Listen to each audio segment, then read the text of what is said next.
आज के नए ब्लॉग में आपका सबका स्वागत है। तो हम जाने वाले हम घरवीश्वर महादेव मंदिर। तो ये सब आप देख सकते हैं, यहाँ पर कार पड़ी हुई है। हम कार के अंदर जाएंगे, सब बैठ के घूमेंगे। आज भाई का बर्थडे, तो फिर आपको वहाँ का व्यू दिखाएंगे। अभी के लिए 2 मिनट का ब्रेक। गाइस हम आ गए गौशाला में, आपको मंदिर भी दिखाएंगे थोड़ी देर बाद में। ये सब देख सकते हैं आप यहाँ पर।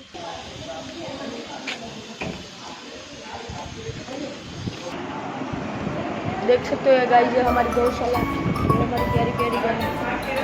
आप देख सकते हो। अभी हम आपको ये भी दिखाएंगे आगे से। ये सब